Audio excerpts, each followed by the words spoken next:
Welcome back to the IAESTE ESBL podcast Work Experience Discover. I'm joined today by Wolfgang Schreiber. Hi. Pleasure. Wolfgang is the president of the board of trustees of IAESTE Austria, but most importantly, he's the founder of student-run IAESTE Austria. But before we start, may I ask you, how are you doing, Wolfgang? How was your day? Yeah, no, very good. Thank God it's Monday. The Americans do say DGIF. Thank God it's Friday. There's another Friday supposed to come by Friday this week. No, it's good. It's good. Things are the way as they are. Obviously, globally as IAESTE, we are somewhat impacted, like many businesses and organizations and schools, universities, everybody, by the current Corona issue. However, we all have to make the best out of it, Absolutely. Thank you very much. Thank you very much for taking the time actually throughout your busy days and during these busy weeks you have at the moment. And yeah, taking the time actually to talk with me here and to be on the podcast. Maybe for everyone listening, we are recording via Zoom like usual. So if there are any outbreaks or something like that, please apologize. And of course, we have an uncut conversations, or anything maybe I miss or something, you will hear directly in tape. Wolfgang, back in January, we had the pleasure actually to meet in person. One of the few experience we had in the recent time in Austria where we were able to meet, which was during the online edition of the annual conference. You were the honorary president. You got awarded with the James Newby Medal. Thank you. Yes, it's a pleasure. And maybe let us think together back when we were in the Arco del Wimberger, actually, where actually it was supposed to be the annual conference there, right? Mm-hmm. And we built up all those techniques with the cameras and so on. What was your impression back then when you entered the room and saw us there busy?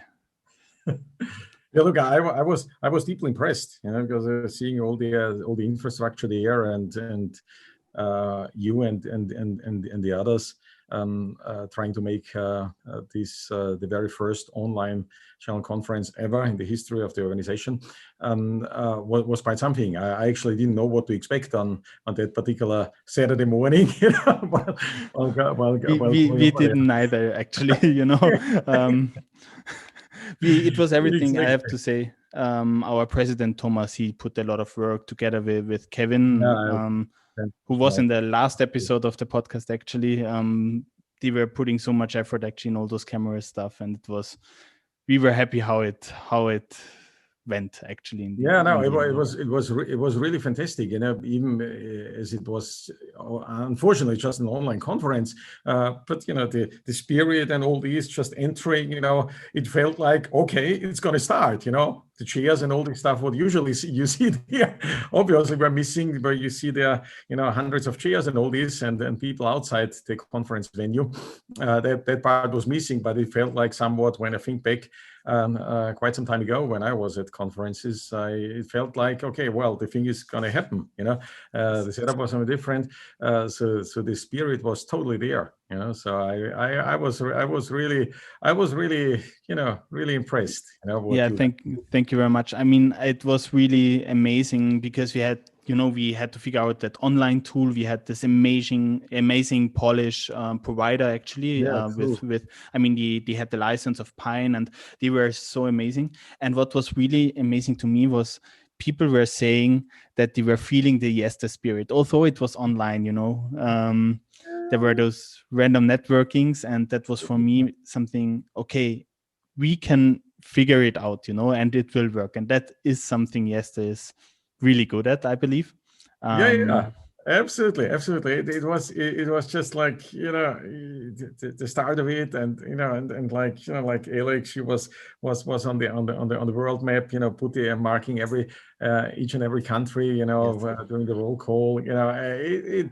It was really something, above and beyond my expectations. Yes. Seriously. Yes. Not just to It say was. something nice to you guys, Yeah. Thomas, as you said, Thomas got all the equipment, and you and all the others, put so much effort in there to make this a real experience, for the people all over the globe. It was Yes. a milestone. Yeah, absolutely. I mean, it was basically built out of the necessity because of COVID-19, right? And we were really, really happy, and we got amazing feedback. And also, I mean, thanks to you, because you and your company also gave us some support with the COVID tests. And we have to mention that, because without that, it would not have been possible, right?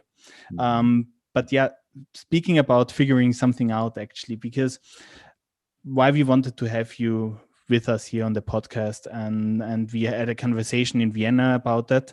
You are the founder, or one of the founders, or the founder of IAESTE Austria Student Run. So basically, back then, people who are longer in IAESTE maybe know that before IAESTE Austria became Student Run, it was run by a travel agency called IAESTE. And in 1989, you took over in the end. And maybe please tell us a little bit how it happened that you took over, right? In the middle of your studies, saying, okay, let's run an international association in Vienna. How did that happen? Yes, so good point. First of all, I mean, I could have never done this just by myself. It was just like trying to attract people, and was luckily able to attract really fantastic people. Some of them are still since then very good friends of mine. And however, the whole thing started. I somewhere I found out one could apply somewhere for internships outside Austria. So I did apply. I didn't actually know who and what and so forth. And then I got an internship in Sweden, which was in a paper producing company, working shifts, night shifts, and so forth. There I got to know people from a whole host of countries, and I must say I quite like this, and this way I figured out, hey, there's IAESTE. I must say that time there was, I think, there was not a summer reception program up there in Sweden, so we organized ourselves somewhat one way or the other amongst ourselves. However, we also were quite distant. We were like a couple in the middle of nowhere, wherever the forest was. There was so maybe there was at the time a summer reception program, but it was just too far away for us, which could entirely be the case. However, when I returned, then I what about IAESTE and so forth, and then I sorry for that, I forgot to switch no off. problem. However, I figured out that IAESTE was run by a travel agency, and it was like the seventh stepchild in a way, over time. And I thought, hey, we could make a difference by because there was like just one person with all the possible resources and having other responsibilities within this travel agency, kind of taking care of IAESTE, so obviously it was kind of difficult. So we tried to make a difference, and we organized our first career day. I must say, first career day we did together with ISEG, because I went over to ISEG and I thought maybe it's a good idea to copycat, like in school you copy from the best student, and because I knew that they make career days, they make this and that, so I went there and said, hey, well, let's make something together. And for the first career day, we agreed to split the profits, half for them, half for us. And then with the second career day, we had the know-how and we had the contacts to the companies. So it was quite a quick start then. And in parallel, we started the job raising and attracted more and more students. So it developed really nicely. Also, 1989 was also the year when the Iron Curtain fell in Europe. So it was kind of the overall spirit, like you mentioned before, the spirit that people could feel even during the online channel conference. It was back then, 1989, it was a different spirit, and also 1990, new countries appearing on the map and so forth. And we started that time, which was quite remarkable in the history of Europe. Also thinking back of when Mr. James Newby, after the Second World War, had founded the association, and what his thinking was, it was kind of if I think back now, actually, it was an interesting coincidence that when the Iron Curtain fell in that year, that we did start here in Austria. So then in the beginning, the funding was whatever money we had from our summer jobs left over to buy our first computer and this and that. But then with the first career day, we had some inflows, obviously, financially. And then we started to progress step by step. We set up first the IAESTE Vienna local committee, and then so forth. Progressed throughout the technical universities in Austria. Not to forget to mention the BOKU, the University of Agriculture and Horticulture, something like this. So it was quite a way and quite an adventure, I must say. And like 2.5 years later, we had like about 150 students working for IAESTE. We had 6 local committees. We pushed the jobs to, I think, somewhere 130, 140 or so, which was like approximately, I think, doubling versus the average of the years before. We obviously had hoped that things would carry on, and it carried on generation through generation, all the way to wonderful people like you. Well, between, obviously, there was Thomas, joining us, and now heading the IAESTE International. So it's a wonderful journey, and I'm so thankful. Yes, absolutely. We will come to this development of students on. It's later on my list, but let's stay then in this time when you founded that, because back then you all were students. Maybe how was it back then? Because at the moment when you're now volunteering for IAESTE in these times, you assume there is no COVID-19, but there is a kind of, let's say, social pressure to students in Austria to graduate fast, because in the end, the economy in Austria demands it. There's a demand on engineers and in various fields, and also, so it's sometimes hard to really say, okay, volunteer for IAESTE, or volunteering is not so valuable. How was it back then? Did you face similar, let's say, situations, or was it easier? Because back then we have to consider also there was no European Union, so it was. Yes, there was very necessary also to get, let's say, getting an internship experience abroad outside of Austria, right? Yeah, you're absolutely right, Mark. Back then, obviously, it was different. Austria was not part of the European Union, so if in the moment you wanted to have an internship abroad, you were immediately facing the subject of work permissions and so forth. Since Austria joined the European Union, this obviously was not an issue anymore, for both on the student side and on the foreign company side, if you want to call it this way. Also, I think the pressure since then increased quite a bit, in terms of state support to parents, for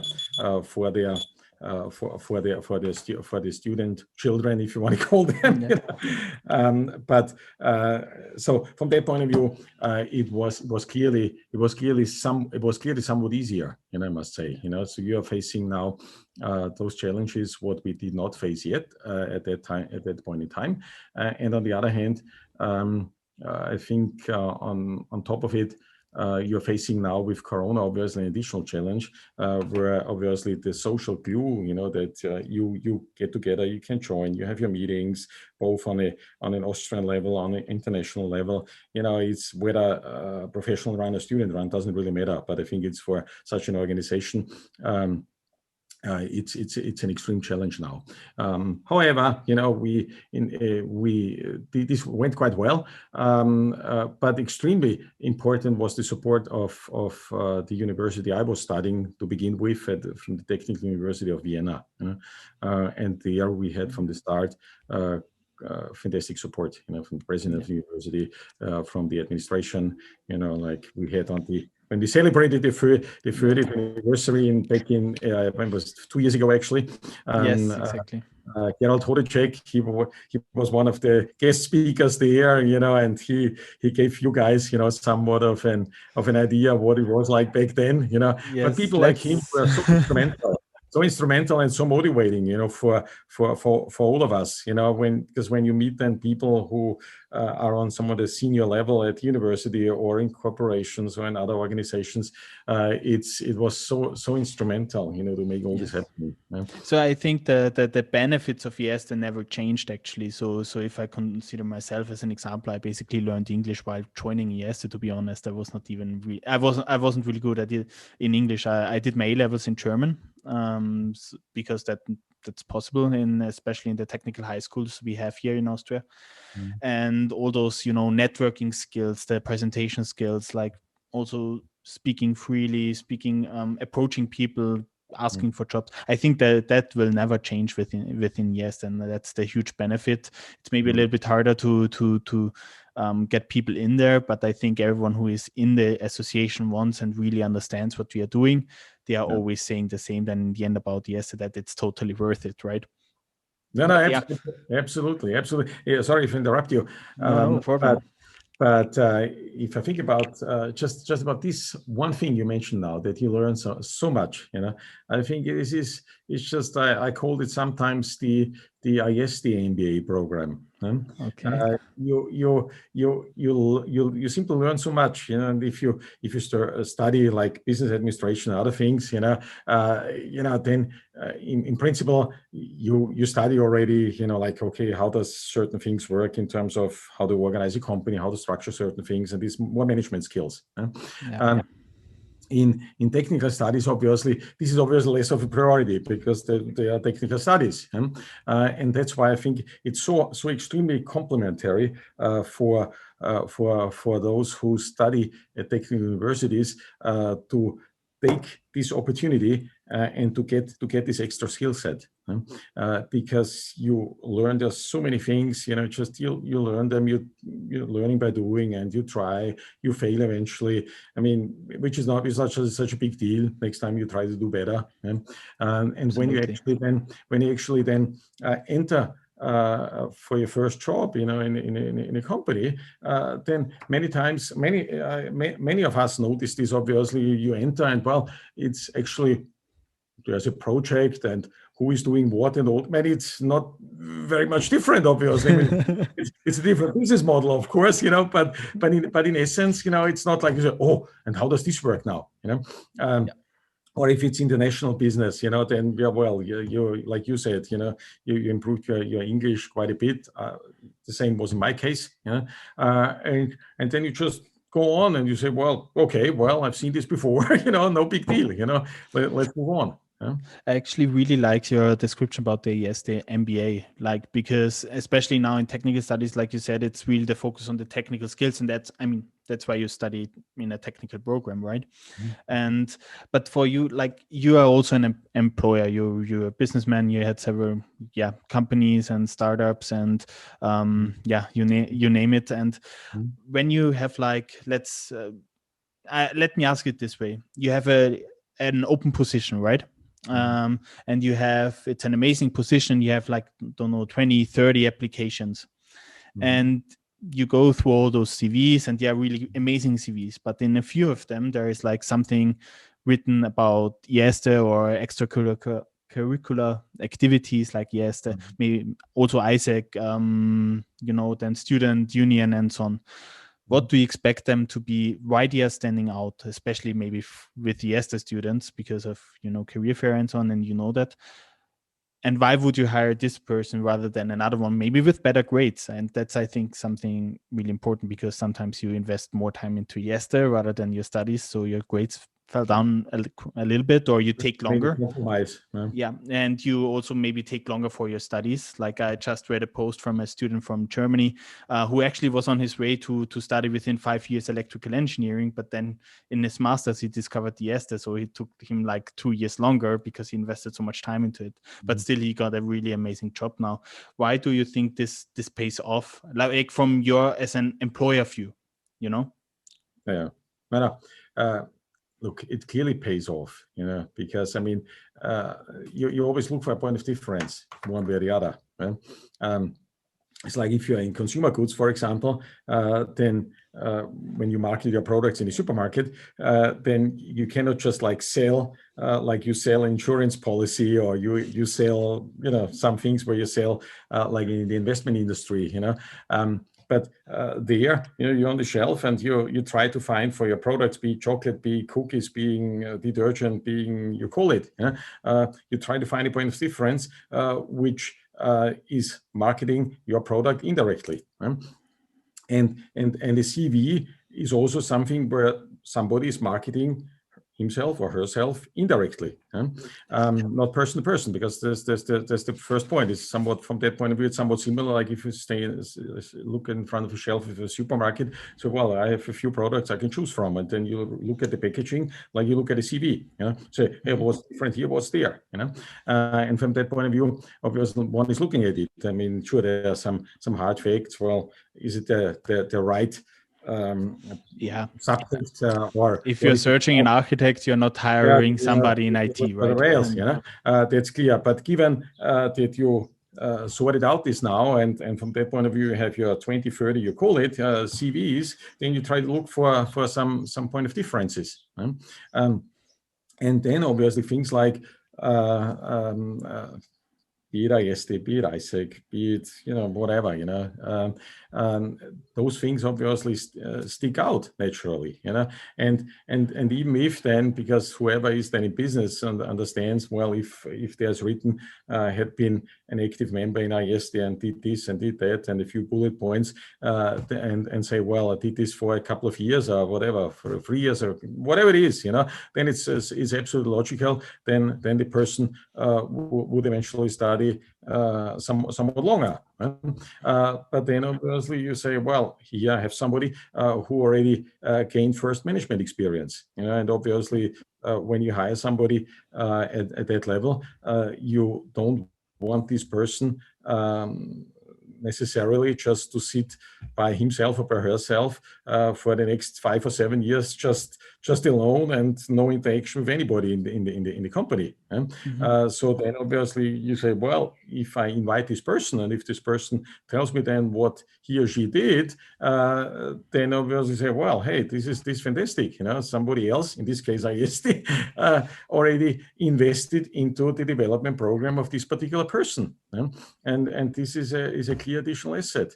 So I would always then, in case there is other than this, persons are equal, I would clearly pick a person for this very reason. Because I'm really glad.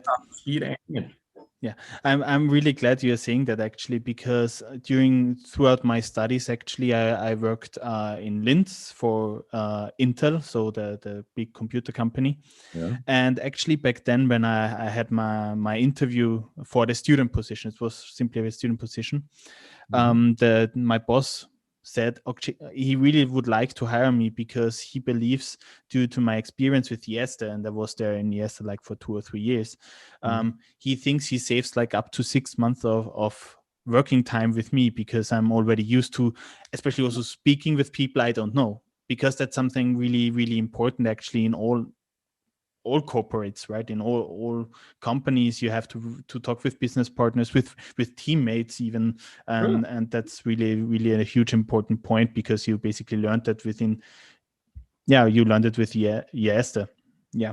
Sure. No, you're absolutely right. I recall several situations, where we had people joining us and then telling me, look here, that's the way as it works. We have to do the job raising, and here's a list, and you call up the company, and obviously we did some trainings and simulating this situation just to prepare prepare those students for their first call with a company. And some of them say, "Oh, no big deal, I go for it," Then others, they had somewhat, neutral feelings, but you always had a few of them, who were somewhat afraid to pick up the phone. Back then it was not a mobile phone, but it was a landline. However, but to pick up and to call, and then obviously. It was making them, or giving them some discomfort, actually. But then I've experienced this so many times. When they cut through this level of discomfort and they made their first call and then the second call, or then after a few calls they raised the job and all this, and then it gave them so much for their future, for their career. This is just one good example. Yeah, I have to say, like from my experience when I did the training as an example, it's not so much the first success, let's say the first job they raised, but it's often really the training over time actually which makes them so good and really breaking the ice and really getting good at it. It's not just like, of course, the first success is always amazing, getting your first job offer, but it's also like the failing and trying again and getting better with every call. That's what's like really stands out to me when doing those job raising trainings and so on. And it's really amazing how people can develop, from, let's say, really shy people joining somehow throughout maybe friends. And then, but maybe let's talk about that, because as you are the president of the board of trustees, and maybe let me, for the listeners, a little bit explain how this works in IAESTE Austria. IAESTE Austria is the student-run association, right? Of course, there's the student-run board, but there is one level, one entity above it, which is electing the national secretary, the representative to IAESTE International, which is called the board of trustees. There are representatives like you, alumni, but also there are the universities. IAESTE Austria is present, and also some really big employers are part of them and are kind of a steering committee, which basically means we are meeting up once a year, normally in Vienna, at the technical university, where IAESTE Austria has to present what they did the last year. And if it's not good, basically the board of trustees has the purpose to steer them how to correct this trajectory of decreasing offers, as an example. And for you, I mean, you're president, I believe, of the board of trustees for more than 10 years now, what I learned. And how is it for you, especially you're seeing students basically from being the first time at the board of trustees, let's say they are in like for a few weeks or a few months, and some of them they're coming back and you see them like over, and you just see them once a year, right? Normally. And you see them like every year, how they are changing. How is it for you, especially, with those people first being, let's say, shy and speaking to you like, oh my God, I'm speaking to this very important person. But then later, getting the confidence and also maybe becoming national secretary, becoming the president and leading these meetings. How is that for you? It's just wonderful. I cannot say much more. It's just wonderful. It's just you seeing them growing. It's just a great gift. It's just like you say, sometimes meeting some for the first time and then being shy. This person eventually would like to talk to me a little bit, and usually then after the formal meeting is over, then usually there's a buffet and. Exactly. We stand together and then have a bite to eat or a glass to drink, and so sometimes you see, well, this person like to talk, and like you feel this, and then how really how they are progressing. This is like in sports, that you say, well, now like be it basketball, be it football, trying to do something with the ball, and then suddenly playing already, like in a so much better way in a year or two from now. But this is just confirming what I called earlier, the IAESTE MBA. this is just seeing this tremendous progress, and people themselves feel it, if they would look back and say, well, how was it when I did start, and now I have a leading role in the organization, and how much I progressed within this relatively short period of time, and the others notice it, and this is wonderful, noticing this.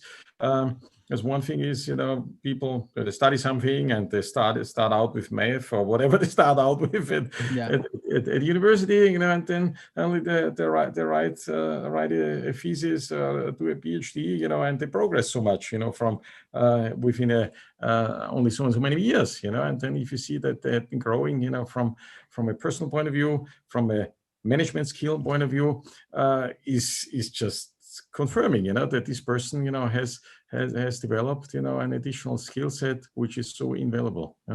And I've seen this now over many generations of IAESTE people. This is just nice. And then whenever I see this, I think, hey, this is really something, and thinking back, that we did start in 1989 and the organization progressed, and there had been so many wonderful people attracted and learning their lessons, if you want, and passing their IAESTE exam, if you want. Then you see, hey, we really did it, because back then nobody could give a guarantee, that the student run away would carry on and carry on and carry on and carry on, from generation to generation to generation. It's absolutely amazing how often or when students join and really manage then in the end and get attracted to IAESTE and join the association, how amazed they are after some time and how they really want to give something back. We have often hear that actually from students who went on an internship, so we changed their lives already, and they are coming back and saying, okay, they want to give something back, they want to help other students to get the same amazing experience. And then even those, they are already quite far in their, let's say, development, so to say, where they made that step out of the comfort zone, they went on an international experience, which also makes them stand out. In my opinion, they were already trying to get something more out of their studying, just like not just a degree, right? And then they're joining and even learning more. And absolutely. So for me, that's also looking back now, and I think I'm 7 years or so, already a little bit more. I used to be in the association, and now I'm on my way out. Thank you for all this. Mark. You're welcome. I mean, it was simply amazing. Like I said, I learned English, but I also have to say I have a story to share, which maybe also has a place here, because I think it was in 2016 or 2017, and I have to say the IAESTE Austria exchange numbers were on a decreasing trajectory. So we were really not doing so well. And I really remember, I think it was actually the first time meeting you, to be honest. We sat right next because I did the minutes of the meeting, right?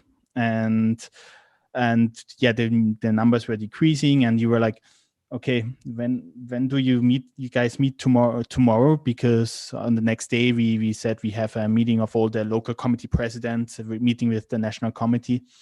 And you and Gerhard Schneider, who also was back then president of IAESTE BOKU in the beginning, and also the vice president of the board of trustees. You came the next day, took off from, basically because it was a Friday in the middle of the day, taking off from work the 2 hours and coming there and saying, guys, that's not how it's going. We want to see progress the next year. What is the problem? And I think that really met the description I said beforehand about the board of trustees, right? You came there and asked us, what was the problem? How can we solve it?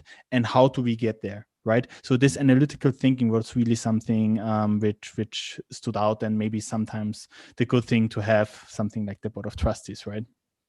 No, yeah, sure. I mean, we had the board of trustees meeting, and then you have all these people sitting there, and obviously obviously, like Gerhard and myself and a few others, had been in IAESTE and are now Board of Trustees members. Obviously, we understand both sides, both sides of this coin. Obviously, during the meeting, I stayed somewhat calm, and I said, "Look, guys, absolutely, we all know we have to improve and so forth. I'm sure we'll do, because I thought it was not fair and just, just to in front of the Board of Trustees, to exactly, yeah, to hit the responsible people hard, not at all, But that's why afterwards, we had this discussion you were just referring to, because we felt there's a need to sort things out, and yes. to call things the way as they are, and that's what we did the next day, and it was maybe for some of the people being present then on that Friday morning in that meeting was not all that pleasant. I think Gerhard and I we were respectful. We were honest, respectful and honest. Yeah. And I think that's what it takes, and also that was the idea back then of Gerhard and myself and a few others back in, I think, 1992, when we set up the Board of Trustees for exactly those instances, that we said, look, I mean, if things are on track, then everything is always fine, but if the organization would go a little bit off track, then our thinking was then the Board of Trustees would obviously, have some interaction, with the responsible people, And I must say, you guys really took this up in a fantastic way, you took the feedback, and feedback is a gift. Sometimes, like all of us, when you sometimes hear feedback, sometimes first, you're somewhat shocked or sometimes angry and, like somewhat negative feelings. But then after sleeping a few nights over, then think of myself as well, then I figured out, hey, there's something true and there's something to do about it. And that was some sort of straight feedback to you guys. And you really did extremely well, and you got the exchange numbers really up in a great way. And, we praised you for this one then. Yeah, I mean, we actually then doubled within 2 years. So we basically managed to turn the ship around. But I think what stands out to me to this experience, I have to say, because I was back then, I think I was in the national committee, I believe. And what that was also the leadership lesson, I believe, because it was like really throughout the Board of Trustees meeting itself, it was really calm. Okay, guys, there's room to improve, maybe figure it out. And then it was afterwards when you said, okay, when are you meeting tomorrow? I want to join, and saying that, like, really honest but respectful, of course. And we really took our lessons out there. And I have to say, IAESTE Austria, I think, needed that again, and we managed back then to restructure processes and to make it more stable in the end. And we managed, of course, then now Corona came and it's again a huge dip, but I think that's all. But we managed, and I think that's something which stands out to IAESTE.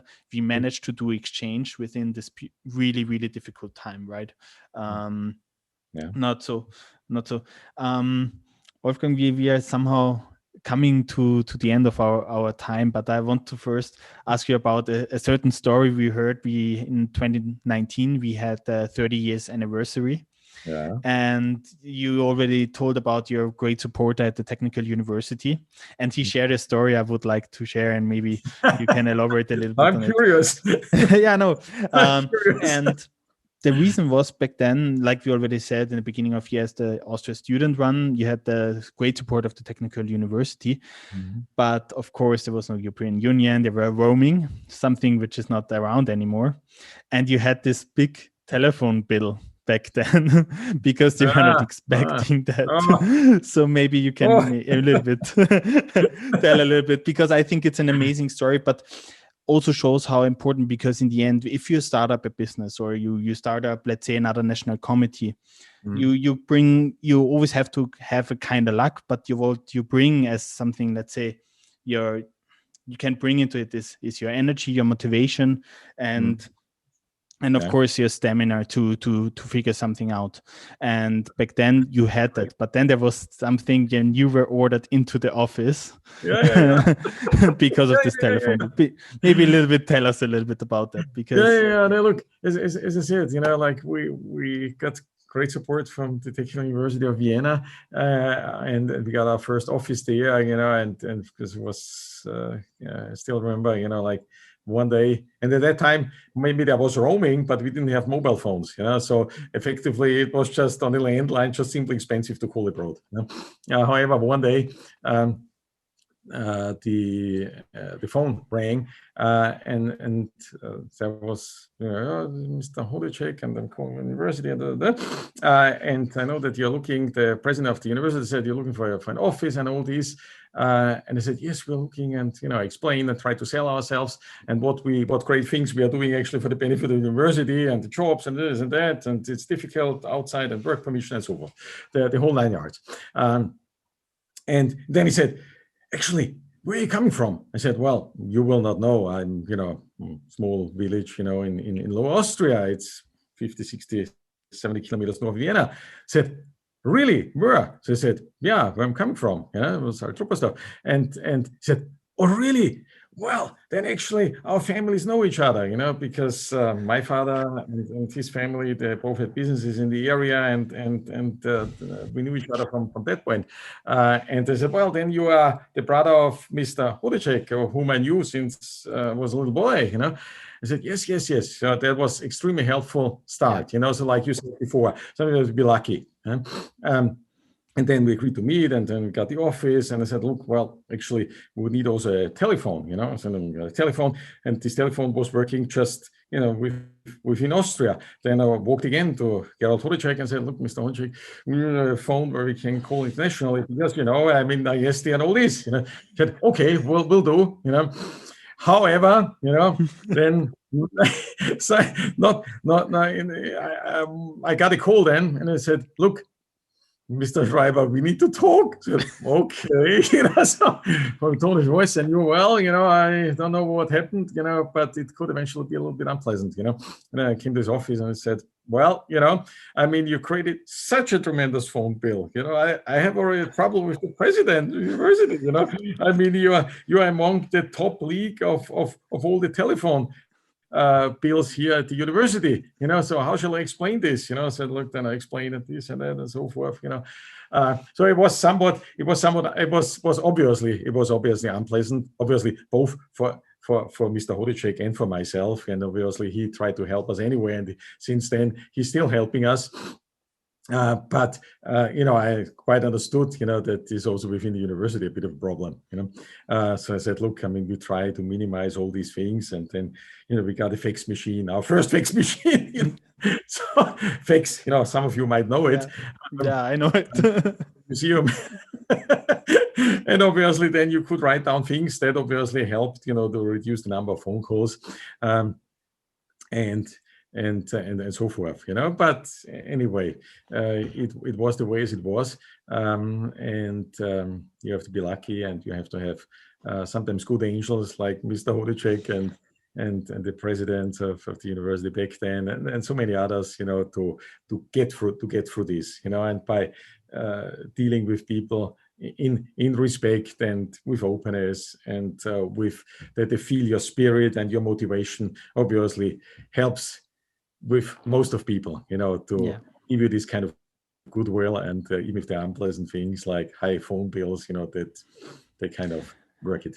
What stands out of this story for me was always like this asking and going there personally, and I think that's a big lesson what people can learn when listening to this episode, that it's always asking for help and really meeting up with people in person when it's possible again after COVID, of course, because that builds the relationship, which is often very necessary, especially in business. And when you want to set up something like a new national committee or a new local committee, meet with those people, explain why you are burning for this project, and then there's always a way to figure something out. But you're absolutely right, Mark. Because I remember a very good friend of mine. He was a part of the first group of people trying to set up IAESTE here in Austria, and he then later on, after an internship and so forth, came back to Austria, and he was interviewing with a company, and it was the CEO and I guess the head of human resources, and then kind of it didn't work. He had the feeling somehow the interview didn't go that well, and then at the end they asked him, so why do you want to work for us, and that was then the trigger, and then he really got emotional about it, and he said, well, because of this and this and this, and you're doing so many great things and all this, and that was the turning point at the end of the interview why I got the job. So getting across the spirit, and that you burn for something, and that you really love it, that's so important, and let me add another thing, because you mentioned now Corona, and then hopefully Zoom meetings face to face will be possible again, and so forth. I think it's so extremely important, to all of you, be it in Austria, being in all those 80 plus countries in the IAESTE world, and with the 2,500 to 3,000 volunteers and so forth. It's just so important, that now with this crisis, that we perceive this as an opportunity. I mean, sure, it's kind of frustrating and all this, but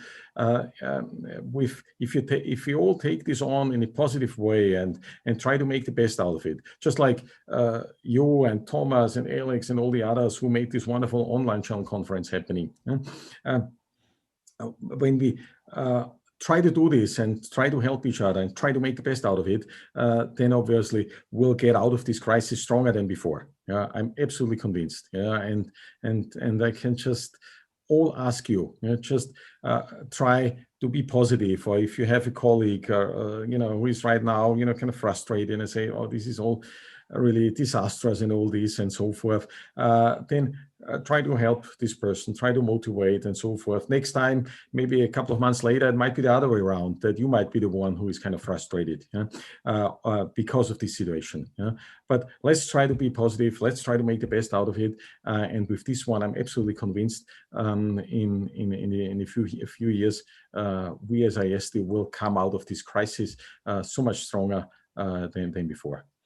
Absolutely. Thank you very much, because that's, I think, how the actual board at the moment is really trying to approach it, and really trying to also bring a lot of processes now online, because that's the opportunity we have. And we saw it at the online annual conference 2021. We had more than 700 people being part of the annual conference, which is more than double than was usually the part, and so many more people also from local sites. Normally, there's the national secretary going to the annual conference because of the general conference, the decision body, and of course the exchange coordinators, but there are so many more being there and seeing the spirit and getting the spirit, like I said at the beginning. So Wolfgang, unfortunately, we really are at the end of our time now, and I don't want to, and I want to really again thank you for taking the time. We heard your phone ringing. You're quite busy man, and we really appreciate taking the time and telling us about the time, how it was to join student run, to found student run IAESTE Austria, and how you see it from an employer view. And now I want you to ask you the last question I'm asking everyone. If you would now be able, imagine you would now be able to speak to all the students of the planet. Are they technical students or not? What would you tell them why they should get involved with IAESTE or going on IAESTE internship? So what would you say them, or how would you approach them? Well, I try to make a difference. Try to make a difference to your own career. You decided to study a certain subject at a technical university, one way or the other. You try to build yourself a point of difference. You try to get some internship in your respective home country. You eventually try to get an internship abroad because you want to make a difference for your CV. And if on top of it, you also work for IAESTE and you learn during your student time management skills, then you even make so much more of a difference to your CV. So I would think this could be the most important course for your career, which is outside the normal terms of the courses what are being offered at the university. But this could be really a game changer for your career, and also in your personal life, because you get an international network, you gain friends within your respective country, you gain friends in the IAESTE family, and this is so much enriching. So you have a chance to gain both on your professional side towards your career development, and to gain for you as an individual. So please join, and you will see. Thank you very much, Wolfgang, for being with us. It was a pleasure. Thank you very much, Mark. All the best.